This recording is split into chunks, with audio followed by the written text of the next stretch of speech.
అక్క నమస్తే, ఏం పేరు? నా పేరు పద్మ. పద్మ. ఉమ్. పద్మక్క, ఉమ్. తెలంగాణ రాష్ట్రం అవునా? అవును. ఇప్పటికి ఎన్ని 12 ఏళ్ళు అయింది మనం అవును. తెలంగాణ సంపాదించుకొని. అవును. సో ఫస్ట్ ఏమో కేసీఆర్ ముఖ్యమంత్రిగా ఉన్నాడు. అవును. ఇప్పుడు ఎవరున్నారు? రేవంత్ రెడ్డి. రేవంత్ రెడ్డి. ఆ. మరి ఆ ప్రభుత్వం బాగుందా, ఈ ప్రభుత్వం బాగుందా? ఈయన మంచోడే రేవంత్ రెడ్డి అని. ఆ, ఉమ్. మంచిదేనా? మంచోడే, మా కోడంగల్ ముఖ్యమంత్రి. అవునా? మా అమ్మ వాళ్ళది కొడంగల్. వరంగలేనా? ఉమ్. అంటే మీ ఊరు అదే అని రేవంత్ రెడ్డి మంచోడు అంటున్నావా? ఏం లే, మంచోడే. బాగా చేస్తాడా? ముఖ్యమంత్రిగా పని చేస్తాడా? పని చేస్తుండు మంచి. 6 గ్యారెంటీలు వస్తున్నాయా?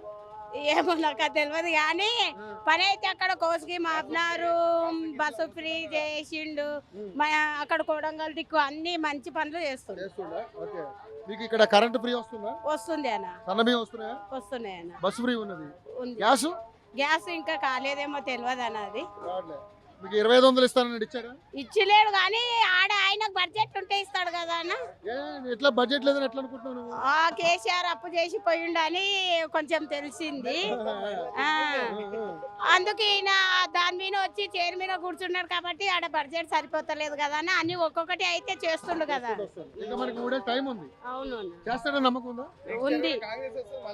వస్తుందో రాదో అది దేవుని చేతిలో మాట, మన చేతిలో అయితే కాదు. నీకేమనిపిస్తుంది? నాకేం తెలియదు అన్న. నెక్స్ట్ కాంగ్రెస్ వస్తుందా లేకపోతే బీఆర్ఎస్ వస్తుందా? ఏమనిపిస్తుంది? కాంగ్రెస్ వస్తుంది అన్న. ఇంకా కొంచెం కొంచెం ముందర మంచి పనులు చేస్తారు అనుకో అన్న, అప్పుడు మళ్ళీ కాంగ్రెస్ వచ్చారు. రేషన్ కార్డులు అయితే లేకుండే అన్న, పేర్లు కొత్తగా రేషన్ కార్డులు వచ్చినాయి, కొత్తగా పేర్లు ఎక్కినాయి అందరికి. మరి అక్క నేను ఒకటి అడుగుతా, ఇప్పుడు ఇందిరా ఇళ్ళు ఉన్నాయా మీకు? లేదు, నాకు సొంత ఇల్లు ఉన్నందుకు ఇస్తలేరు అన్న.